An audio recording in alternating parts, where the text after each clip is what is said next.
Well, guys, welcome to the Gaming Casuals podcast. We are the Gaming Casuals. Woohoo! Yeah! It's been a long time coming. It is. You can follow us on Twitter, Instagram, Facebook, all the things. We'll provide links in the description in case you really wanted to know where to find us. But I am John. This is Brandon. We got Zach. We're going to talk to you all about all things gaming from a casual perspective because I don't know about you guys, but man, it's hard to play video games every now and then. You get a little busy.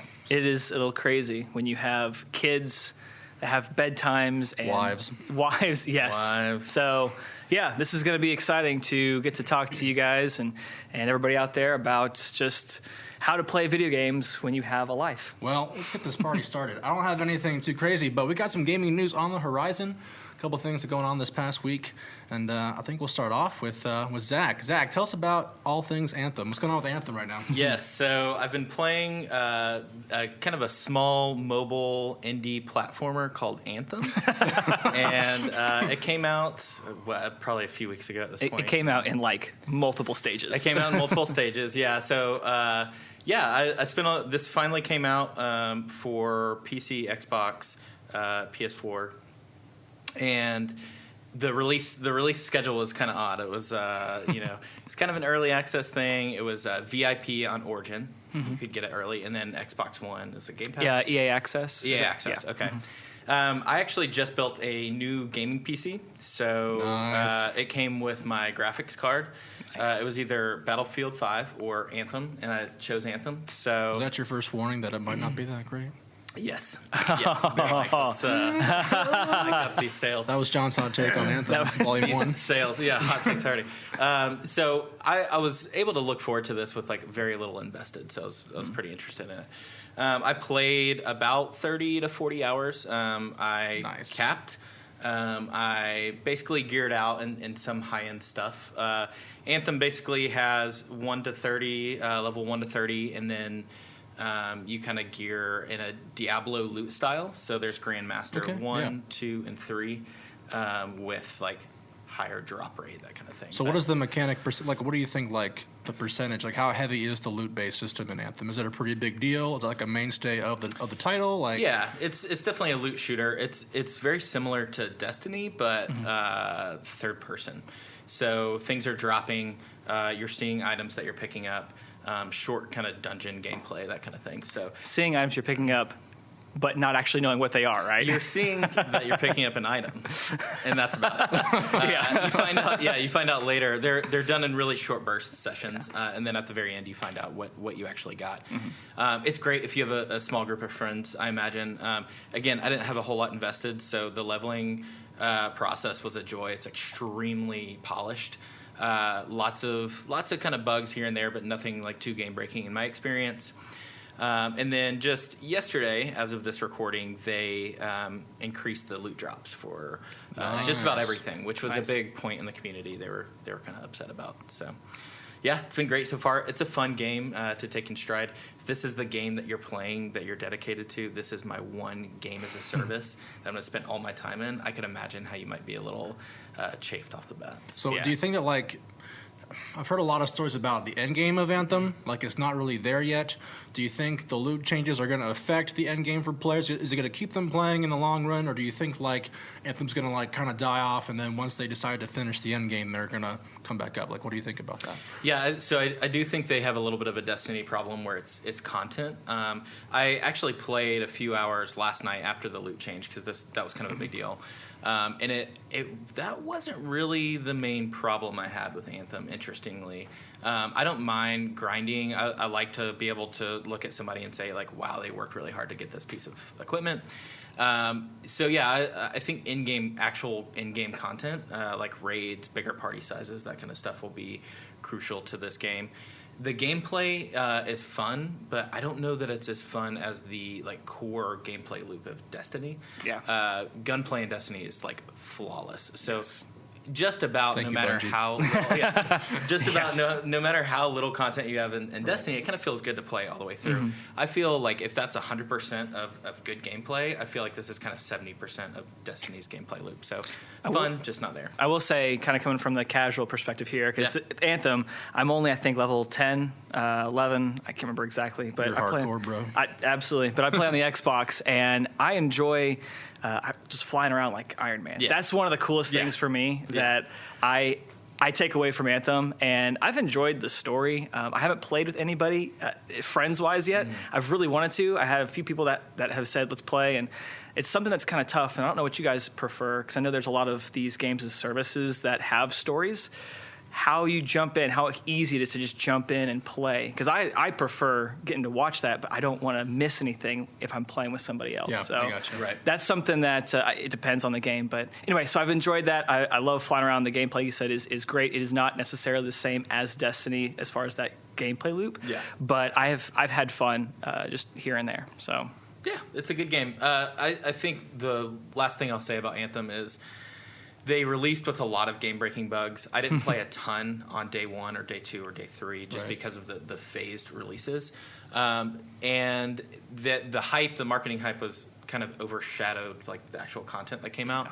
I think this would have been a very good candidate for early access or really just kind of any more polishing or a firm release date with 2 more weeks of development. Yeah. I know that's kind of hard to say because they have to finish the game and then do marketing and Right, then yeah, release. But totally.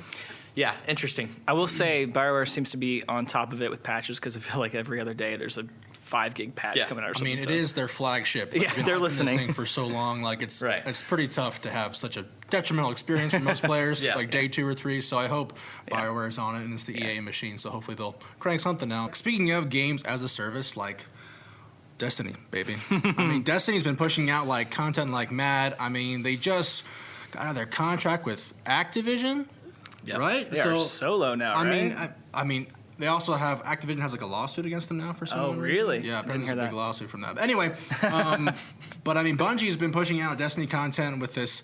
I guess it's year 2 of Destiny 2, isn't it?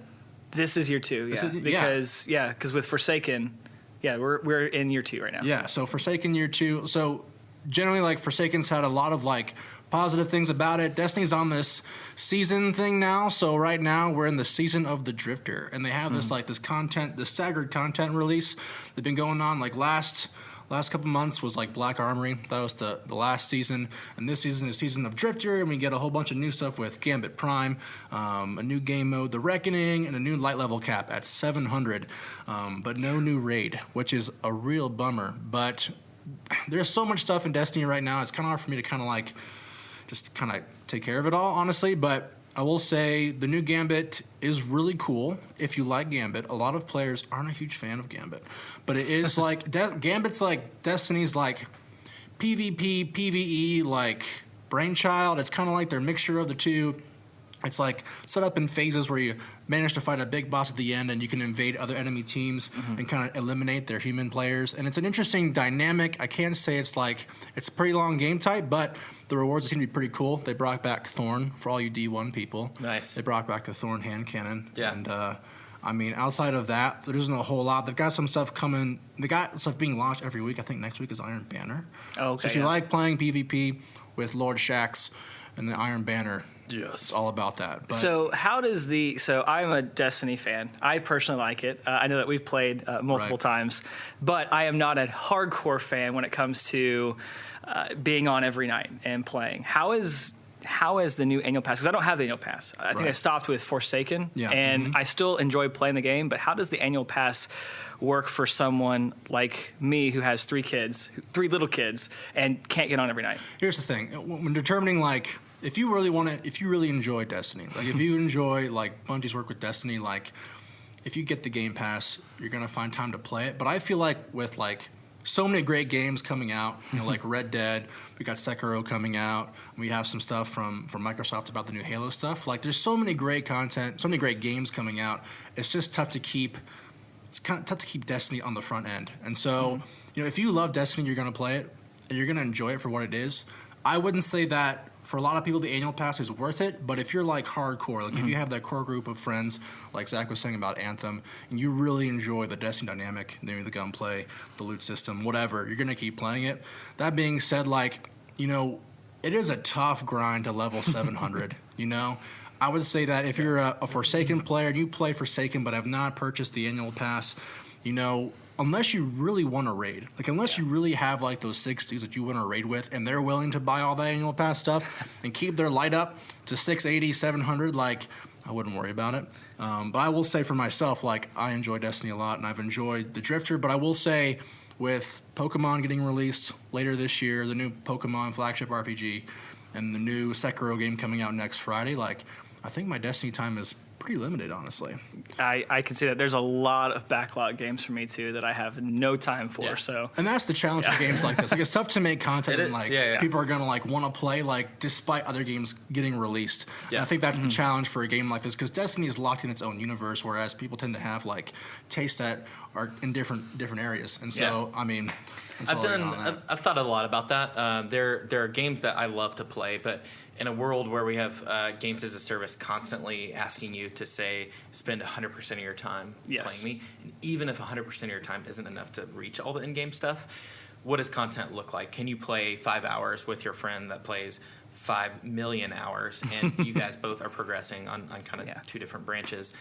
One game, and I won't go on an MMO tangent, but I've played a lot of Final Fantasy XIV lately. Nice. I guess there's this thing developers try for, which is horizontal progress, right? Mm-hmm. So it's not linear. It's not just, hey, this is your level. This is the content you can do because of your level, but you're progressing in different areas across the board. So you're kind of getting a little bit of everything, no matter what kind of content you're consuming. That's really hard to do. But stuff like cosmetics, professions, Final Fantasy XIV does this really well. Okay. So you can be getting stuff for your character, like furniture, new clothes, like actual experience, and then they're scaling too, so it makes it really easy to jump in. MMOs do this really well because they've had to deal with this for a really long time. Yes. Getting people to subscribe to your game, especially a paid service, is so hard to do. I'd love to see more horizontal progression for games like Destiny or Anthem. You bring up a good point, though. That's something that those games can do because they charge every month for that. Yeah. With Destiny, you pay for that annual subscription, which is what, like $40 or so? Yeah, or something like that. It's in that area, about the cost of a game. Yeah, exactly. And that's something that I can see where it is hard for developers to get in there and make content fresh every week, which I like what they're doing with the annual pass because it sounds like, from what I've been seeing, because I may not be a hardcore gamer, but I still stay in that realm so I can be aware of what's going on, what I'm missing. Thank you. But it sounds like every week something is happening. Something is different. So with like Gambit Prime, I hear that, when it came out, which I guess it came out, a week ago? Yeah, a week season or of two. Gambit? Yeah. And I hear that not all the tiers of loot have been released yet. So it's staggering that. Which is nice. So it keeps people in there. Like, and it makes you get your light level up too, which is like another dynamic they're going to make you play. They're going to make you do stuff in game to get to the good stuff later in the game. So my hot take this week isn't my distaste for gated content, so I'll save that. But I do think there's there's benefits, but I think there's cons as well. Well, speaking of like games as a service, kind of segueing into this, Microsoft released some news yesterday regarding like the Master Chief Collection. Brandon, take it away. Yeah, so I'm a huge Halo fan. That's something that we even have a helmet. Yes, we do. Yes, Chief helmet. I do have a Master Chief helmet. Yes, great game, by the way. It is a great game. But they 343 has been doing a really great job of. They've really pulled it. Really pulled it together. I feel like they're supporting their content. They have taken on the Halo franchise and have really shown that they care a great deal about their fans and that series itself. And with the Master Chief Collection, it's got Halo 1 anniversary, 2 anniversary, 3, 4. They had Halo 3 ODST, and now they are releasing Halo Reach as part of that bundle, which is really awesome. It's about time. Yeah, it's got all of these amazing games. There's 6 games now in this one package, which is an amazing. I get to bring back Armor Lock and smack all of my friends upon the Armor Lock. Yes, and that's the thing too. Yeah, it's multiplayer, everything, campaigns. It is so cool to see that they are still supporting this game. What year did this game come out? It was like I want to say I was in college, so it must have been like 2010 to 12 ish. area. You're talking about Really? Reach. Halo Reach. Oh no, I'm Yeah. talking about the Master Chief Collection. Oh, But Master yes. Chief Collection was Xbox One. It was Xbox One. It was like a the flagship beginning. title when Yeah. they first dropped Xbox One. But it's been years since Xbox One launched, and they're still supporting this game by Right. adding content to it, which is awesome. So that is something that, like you said, the multiplayer, using armor lock, all of the different things there. I personally loved the original Firefight. That's what launched with Reach. Yeah. I still remember playing with. Halo Horde mode was awesome. Yeah, exactly. Is that what that is? It's the hard mode, yeah. Okay. Firefight, now in later games, they come out with Firefight and they've changed it somewhat. But in Halo Reach, it was I think it was never ending, right? I think it was something where you could keep I playing. never Zombies. got to the point I would just die way too much. Oh yeah, So me I would too. never get to the But it was point one of where those it would things that was end, but- brand new. I remember that was a big flagship selling point of Halo Reach, and just playing that till you get through the different waves was a blast. So And it was the first jump from Bungie, is that right? that was Bungie's last game. Bungie's last Right, game was yeah. Reach. So Okay, yeah, got it. Halo 4 was 343's first official title there. But it is great to see it all in one package. I think that it has not been officially announced yet as far as release date for when Reach is coming, but I believe they said that it's coming this year. It'll be a paid DLC if you own the game, but if you have it through Game Pass, it is something that you will get as part of Game Pass, which still is one of the best deals, I Yeah. think, in gaming. So what do you think the implications are for all this coming? I mean, honestly, like, didn't they announce they were putting it into PC too? They're Yes. having I don't know, kind of like an updated like dynamic controls and all this stuff for port for PC. Like, what does this mean for the future of Microsoft and Halo franchises? Like, they're gonna. I mean, obviously, they're thinking about like a Halo world, kind of like Yes. MMO thing. Well, Like, what does that mean for? so Like, yes, Would you say like Destiny? I shared world shooter? I hope not. I hope not. Like, I really love Halo. Yes. I love its core, but honestly, like with the changing market in the gaming world, like games of service like is like the thing, unless you're gonna play like a Fortnite or a pay as you go just to have this fun stuff kind of a thing. So tell me a little bit about like what that implication is. it's a all big coming deal. to PC. So which hasn't before. Yeah, Halo has not been on PC. I mean, there's been a couple of Halos 1 and Halo 2. 1 and 2, but the rest of the series has not been on PC, which is a huge deal for people who have not experienced that have just been on console. That's something that I believe with Microsoft's, their future of gaming, they want to be able to play Xbox, Windows 10. They don't really care about the platform, it sounds like, as far as the hardware. They care about the games, which sounds so good from what their messaging was years ago when the Xbox One released. So they want to get the games out in front of as many people as Yeah, possible. totally. With Master Chief Collection, where everybody can play all of the Halos on PC now, is really great. I've never been much of a PC player, a gamer, traditionally, because I've never really been able to build a PC and make it exactly what I want. So I'm just glad that more people can experience the game that couldn't before, who never really had an Xbox. So, I agree. But I do think going to the next point though, with Halo Infinite, I cannot wait to see what Yeah. they announce at E3. Yeah. They have already said that they're going to have information. Is this your first prediction, Brandon? Are we getting that far Are we ahead? gonna expect an Infinite announcement? You think? Oh, I think so. Absolutely. I mean, this is You heard it first from this guy. if we don't see Halo Infinite at E3, I think that is a huge miss on Microsoft's part, because not only, I don't want to get into this yet because I know that we still have a couple months or a few months before E3, but just an early thing here, Sony has pulled out of E3. What was the other one? It was not EA. EA has pulled out of E3 as far as the big announcements. Yeah. Microsoft has their moment. Their moment They to have a shine. moment. Yeah, and yeah. I think I was hearing some stuff from interviews. Phil Spencer said, do we just kind of, is this a mulligan or a gimme? Is this something that we can just go out there and just show a few things and just win just because by default, or do we go out guns blazing? Yeah. And he said they're going to put up a great show, and I'm excited to see it. Nice. And that's going to That's be awesome. with Halo Infinite. That is So soon, E3 will be Microsoft's convention. that sounds like it. As people drop out. That'll be great. That'll be great for Microsoft though, because honestly, like as far as like exclusive titles and like They need that. all the great stuff that PS4 had, like Microsoft needs this moment, and it should be a great time for Microsoft to Yes. kind of like take back that market as far as all that's concerned. I So, agree. I agree. As hardcore as I am with PC gaming and PS4 Pro right now, I would love to see Xbox start competing with like better like first party titles and just like all the things and get on the same level, if not better than PS4. Because ultimately, I want a reason to buy an Xbox again or trade towards an Xbox and just play with you guys. For sure. We miss really you. Come back. Yeah, I don't miss you all that much. Okay. I guess I've got you on PSN, so we're good. That's true. We can play on PlayStation. Yeah, I can too now. I had to. One thing I want to touch on is I had to kind of ask you guys what's the big deal, because I go on Reddit and Kotaku and like all the major channels, and MCC as a news item is all over the place.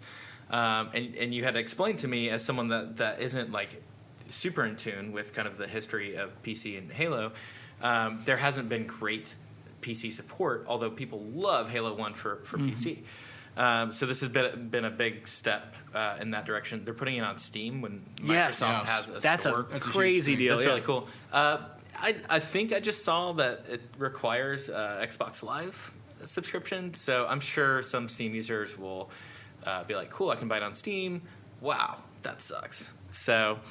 Well, I think that's one thing, too, and I don't know too much about this, but from what I've seen, I think Microsoft's wanting to put Xbox Live everywhere. Kind of going back to that whole, the platform. Yeah. Yes, they support the hardware, the Xbox, the PC, that's all Microsoft, Windows 10, but they care about the services, they care about the games, which is really cool. I mean, you may see games like Halo or other titles that are Microsoft exclusives out on other devices, iOS devices, Android devices. I think there was rumors recently about, Switch. I think they did come out and say that we don't have plans just yet for that, but they are. I think they just released Xbox Live, or just announced Xbox Live is coming to iOS and Android. So they are wanting it to get out and into as many hands as possible, which is a huge deal. Yeah, I think between crossplay and the way they position themselves with that, it's a very consumer-friendly move. Yeah. To the point where a lot of people are saying, like, why would you just offer your games on PC as well? But I think we're starting to see like the long-term benefits of that play out a little bit. It's good faith. It puts them in a position to have a broader market than just hey, buy a PS4 and play our games. And I will say, kind of the theme of what we are, the gaming casuals. As being a casual gamer, I want to play with my friends. I want to play with you guys. Barrier to entry. And that is something You're not so bad a guy. Oh, thank you, appreciate it. It's something that right now, like I want to play with you, and it's very hard if I'm playing on Xbox, you're playing on PS4. Totally. Yeah. So having that open ecosystem, I think is awesome. Well, let's transition a little bit. I think, we got to show Sony a little love here. That's fine. And Zach, you just finished Kingdom Hearts 3. You want to tell us a little bit about Kingdom Hearts 3? I did, yeah. So I've been a long-term both Final Fantasy fan and Kingdom Hearts fan. And I guess like great franchises. Everyone's a Disney fan. Come on, right? Absolutely. Most people are a Disney fan. So Disney must make a killing, because I'm surprised they still have Sony still has a handle on anyway. Square Enix or whatever. So Kingdom Hearts 3 is really interesting. There's a lot of hype about it. It was kind of like Kingdom Hearts 3 and Final Fantasy VII Remake is the Square Enix big like this is the thing we have in the distance to look forward to. Kingdom Hearts 3 was fun as a hardcore Kingdom Hearts fan. I was very surprised at how well the formula didn't age. Usually I'm talking about games not aging well when I'm going back to play an older game. Like number one. Like Kingdom Hearts 1. So for some context, like Kingdom Hearts 1 and 2 were like groundbreaking. It was action RPG before action RPG was even a thing. Loot, currency, blending of two franchises was a big deal. So Kingdom Hearts 3 being able to compete with the current landscape in 2019 was a big thing. I don't think it does that well. I think the mechanics aren't really developed as much. The way it addresses you as a player is very like childish, like almost like 10-year-old to 13-year-old How range. old is Soren in the franchise? Like how old Sora? would you say? Is it Sora? No, I don't even play the game. I don't know. Is it Sorry. Sora? I think it's Sora. Sora. It's okay, I'm thinking cool. Fire Emblem. There's a lot of blending. Good. There's a lot of blending in Disney and Kingdom Hearts and Final Fantasy names. Like Terra is the name of a Kingdom Hearts character and Final Fantasy character. Okay. Anyways, I don't know. He's like 13, 14. Okay, gotcha. Same thing with Roxas, which is kind of his counterpart. So I don't think it aged well. The effects that they've laid over are beautiful. Lots of particle effects, lighting effects. The worlds are amazing. You go back to several worlds that you're familiar with Kingdom Hearts 1 and 2. They don't do a great job of holding your hand through the story. Obviously, they're infamous for a complex story. Even the Disney worlds kind of pick up where they left off, which is a little bit of a joy if you're going 1, 2, and 3 back to back. But there's been a huge gap. amount of time between those. So do you need to play 1 and 2 preferably, or at least read up on it before you play 3? You think? You can. I honestly don't think it would help. It's so challenging. It reminds me of Final Fantasy Tactics, the original Final Fantasy Tactics. It's just so thick with story. It's hard to follow, but fun game if you love Kingdom Hearts. There are no Final Fantasy mainline characters in this. Really? I think 1 and 2 had like Yuffie and Cloud, and Sephiroth was an in-game boss. Yeah. The last thing I'll add about that is, while it was a fun game, there wasn't a whole lot of post-game content, which I was looking forward to. Is there going to be DLC, you think? Yeah, I think they're going to add content, and maybe that plays into the post-game content a little bit. But I remember, I don't know if this is a remembering thing or like an age thing or difficulty thing, but I remember like grinding to beat Sephiroth in, I think, Kingdom Hearts 2 for a very long time, and still just never winning. And then I beat the post-game content for Kingdom Hearts 3 in about like 2 to 3 hours after finishing the game. So big difference there too. But yeah, hardcore fans, you'll probably like this game a lot. If you're looking to get into Kingdom Hearts 3 just on a whim, there are better games out there. So this week in gaming, Sekiro, Shadows Die Twice, coming this Friday. Well, next Friday. And I'm getting it on PS4. I love Dark Souls and Bloodborne. Hidetaka Miyazaki is one of my favorite game directors. And so I am so stoked about this next iteration in From Software's game arsenal. I will be playing it nonstop next weekend. And next time we meet, I will have plenty of opinions, but it looks like the game's set in feudal Japan. People were kind of hoping for a kind of like a Bloodborne sequel with a whole trailer thing going on, but no, it is a entirely different universe. It is feudal Japan, probably like pre-Tokugawa kind of a thing. You are a samurai. Okay. I believe he's Ronin, so he has no affiliate clan. He doesn't work with a clan. He's on his own. Is that what Ronin means? Interesting. Good to know. Yeah. I'm going to save that in the back of my head now. So I'm Ronin. I think the biggest things from Dark Souls and Bloodborne that I love is the music. Yuka Kitamura is once again doing the score for Shadows Die Twice. Nice. I am stoked about it. I have not watched any trailers, but I love the brutality, love the story, and the way you kind of have to like piece together your adventure is kind of fascinating to me. But So, quick, what is your elevator pitch for someone who is not necessarily as familiar with a Souls game like myself? Okay, guys, the Souls franchise and Bloodborne and all that, they're not for everybody. That's what I hear. If you do not like brutality, if you do not like, dying all the time and being frustrated, if you don't like executing fine, on a strain of hair commands to dodge enemy attacks, or understanding the meta of the engine that they use, I would not recommend this game to you. But if you guys enjoy piecing together story from abstract lore and things you find in the universe, or you really enjoy really finite, really fine-tuned combat mechanics and a PvP element, this game you will thoroughly enjoy. Yes. Zach, what do you think? I'm really excited about this game as well. John is a much better gamer when it comes to Souls-like games. I got in at Bloodborne, and I fell in love with the formula.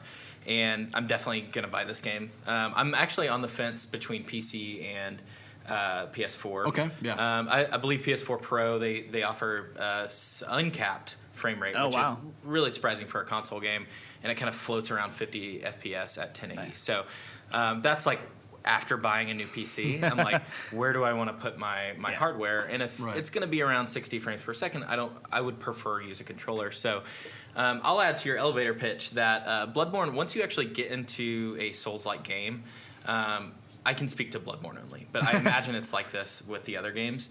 There's a little bit of grinding, RPG elements. You're buying items. You can kind of grind an area that you're familiar with, right? And then go back and purchase stuff and get better. So I would say Souls-like appeals to JRPG fans in that way that doesn't get talked about often. But gotcha. Definitely excited for this one.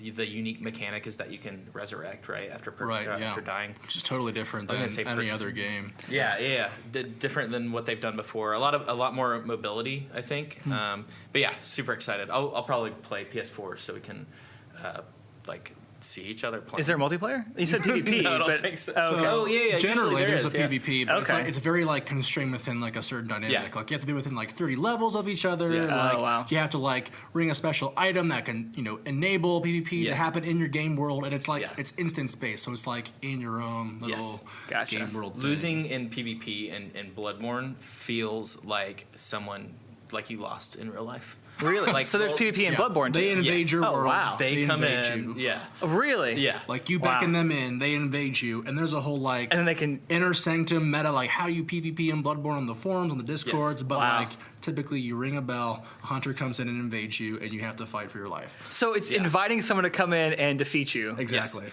If you've ever lost in PvP in Diablo 2 back in the day, it feels like that. Or got hit in the face with like a snowball that's like more ice than snow. Okay, thank you. That sounds more like of what I've actually experienced. Yes. So I guess next time we're going to talk about a little bit of Sekiro review, a little Division 2 review, There you Yes. and then What else is? I know. We I literally. don't know what else, but we'll find some news. We'll find some stuff. But Anyway, we thank you guys and appreciate you guys for coming out for our very Yes. first Gaming Casuals podcast. Yeah. yes. Once again, follow us on all the social media. We're going to try to post content pretty regularly, but we're casual dudes, so give us some time to figure it out, would you? Anyway, thank you guys for watching and listening to us. We are the Gaming Casuals. You can find us on the web at thegamingcasuals.com and all major social media avenues.